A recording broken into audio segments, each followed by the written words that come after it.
Listen, I know you're tired of your shoulders hurting, so quit being a baby and quit making excuses that, oh man, I just work too hard and I just pull up my shoulder. Sometimes it just happens. Why don't you use your brain for once and actually put some time into warming up, mobility, work, and activation? Then maybe you wouldn't be such a whiny little baby when it came to exercise. How about that?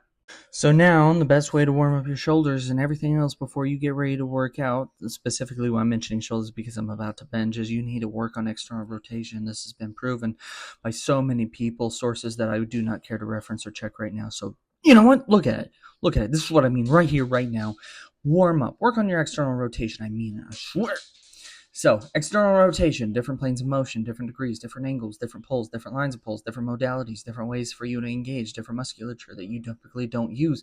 Why do we engage the posterior side when we are trying to work the anterior side? Or the agonist, we need to warm up the protagonist, vice versa, agonist, protagonist. We need to work up yin yang, both sides. So, when we're doing this, we're about to do a push. We need the backside to be nice, pumped up, and ready to go. Why do we need that? Simply because that is going to help us keep stable while we are pressing. It's going to keep our humerus in the line of pull that we require in order to be able to have an optimal line of push when we are bench pressing, dumbbell pressing, or shoulder pressing. So what you need to be able to do is you need to warm up all those rotator cuff muscles. You need to be able to warm up your lats, your triceps, your rear delts, and technically the middle of the back as well. So rhomboids, middle lower trapezius, stuff like that, in order to make sure that you are nice and stable and a little pumped up so you have a sturdier base when you are bench pressing, dumbbell pressing, or any sort of pressing whatsoever that requires your back to be stable up against another surface. Again, I can't drive this home enough. I had an injury many years ago, and if you kept up with the channel, you know exactly what I mean. So let's get into bench pressing. Now, after we've done the regular warm up to ensure that we are stabilized and ready to go and pumped up and we feel good about it, is we have the general warm up, which is going to be a little bit specific to the day that we are working into. So dynamic movement, and this could be running, jogging, rowing, climbing, stairmaster, jogging, jump rope, anything just to keep the body moving. Or it could be even just a little bit more specific. Let's say that we're bench pressing, so we kind of want to warm up the back and the shoulders, and that plays a part in a more specific sense. However, as long as we're getting the body moving and actively engaging before we're doing certain things, this is simply going to provide more of a benefit. And then we go into the modality that we have chosen to work for that day. For me, bench press with a barbell means that now I'm doing a very specific warm up. So I need to ensure that I'm warming up with the bar just itself, focusing on form, cues, and everything else. So why are your shoulders hurting? Why do you keep whining? Why don't you just shut up and do what you need to do? Listen, in the little bit of advice that I gave you already, this would already fix an immense amount of problems as long as it's not an actual injury, ergo a tear or a detachment. If it's simply an overuse or a muscular imbalance, all you need to do is these simple things.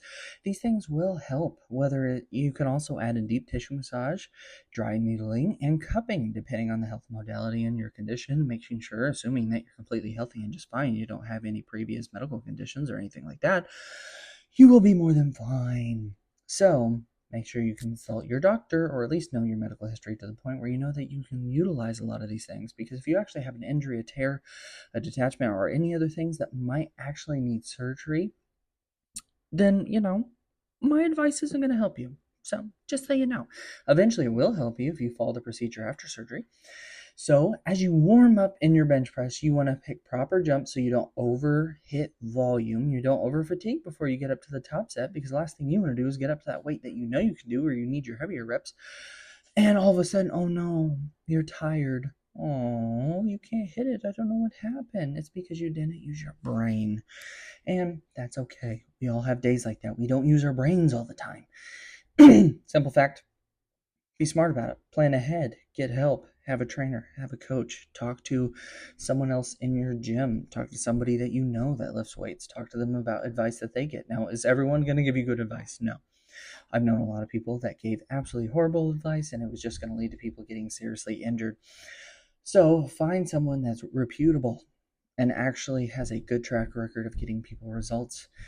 If you're going to get help from somebody, my goodness, some of that advice is awful. So anyway, take that advice if you want to get rid of your crunchy, ouchy, oh no, boo-hoo, my shoulder hurts, because we've all been there. If we've lifted for longer than, I don't know, probably 2 years, at one point or another, we've experienced shoulder pain. And I would say it's easy for the first 2 years for all of a sudden for us to start building compensations and muscular imbalances for us to develop into that shoulder pain. And if you say, oh, I've never had that problem, you're lying to yourself. Even if it felt very minor pain, you've experienced something. Unless you had someone to mentor you from the very get-go and you did your research, you were smart about it, and someone helped guide you, whether or not they guide you every single time or you had someone guide you initially and you just took their advice as holy script. Doesn't matter. Someone's experienced it after that roughly approximately 2.5 year mark. So you see that? This is how we get a better press without the ouchy shoulders. So we're just going to ignore this part where I'm trying to ask a question about an outdated thing, such as the 100 men versus one gorilla. I wanted to know at this point in time when I recorded the video who would win. So anyway, that's how you fix your shoulders. For the most part, it's just some general advice. If you stuck around this long, that advice will take you a very long way. Come on, shake your head with me, celebrate, let's have a good time. Why am I wearing a belt with such light weight, you ask? Well, it's simply because I did not follow my own advice when it came to my pull day. Pull day, you ask? Man, that seems so basic. That's not a good enough split. I just wanted a nice linear progression. Things have been busy. It's easy for me to follow. Don't judge me. But my back, I didn't warm up enough. I was being dumb, so I had to wear a belt. It's a really cool belt. Attack on Titan. Hashtag plug. Hashtag awesome. Hashtag hashtags are outdated now, if you know anything about the algorithm for the most part. So anyway, when you do certain workouts and movements, you want to make sure that you have a strong push for a strong pull for a strong push. You need to keep the body in balance no matter what you're doing. I'm serious. I swear I will flex on you again if you don't listen to what I'm saying. Then what you need is a good auxiliary lift. Auxiliary lift means it supports the main exercise anyway. At least that, to my understanding, up to this point, is exactly what that means and represents. I could be wrong. Stuff just happens. I wasn't wrong about the initial stuff, but I could be wrong about this, and I doubt it. I'm a very, very, very smart teddy bear. So, auxiliary lift, working on another pressing movement. The one that lacks the most for me is shoulder strength.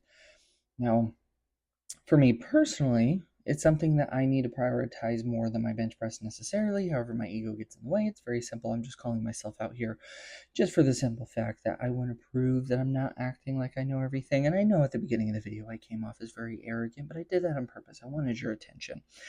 Then we go into an accessory lift, which is also technically an auxiliary lift. I like to. It's a little bit too much volume, but I decrease the weight significantly, and I focus more on working down into a slightly lower stretch, which with how tight I am, that's about as low as I can go without feeling like, hey, it's getting a little bit dangerous. I mean, hey, you know what I'm saying? Look at this. That's a dip bar. Come on, give it a shot. Also, I was hoping that would look like a good thumbnail. I don't know. I was trying to show more teeth. Mr. Beast said something about showing more teeth in thumbnails. Or maybe it was less teeth. I don't remember. Auxiliary lifts. Back to the main point. They're extremely important. So, if you want a stronger push, a stronger pull, a stronger squat, a stronger anything, make sure you find variations of lifts that you can incorporate those main movements on. It could be something as simple as a curl. You want your stronger regular curl to go up, you need to make sure that you work reverse, hammer.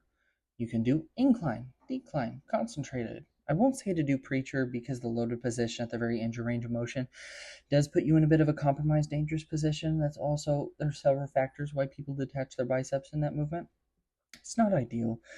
And lastly, kinda, in a way, not really necessarily lastly, but we want to make sure that we're getting a lot of blood flow back to the pecs after everything. Now, everything I did up until this point does not chase a pump.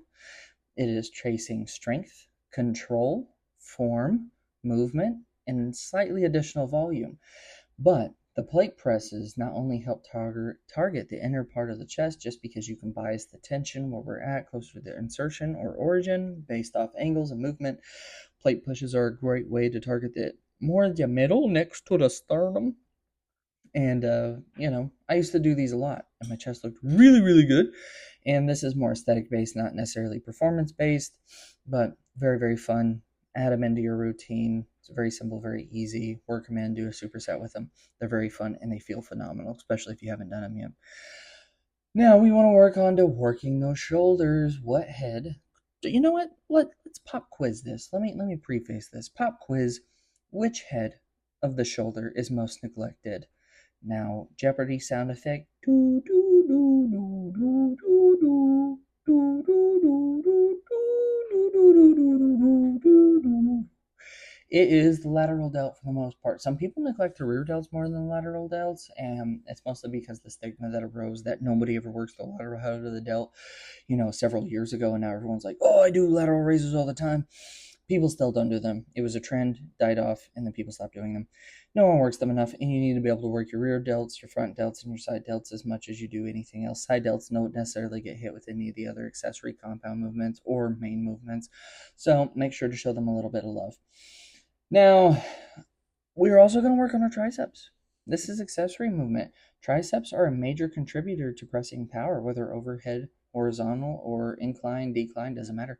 Triceps play a massive movement it's pretty much dictated about how much of an angle of flexion that you have at the elbow and how much the triceps contribute.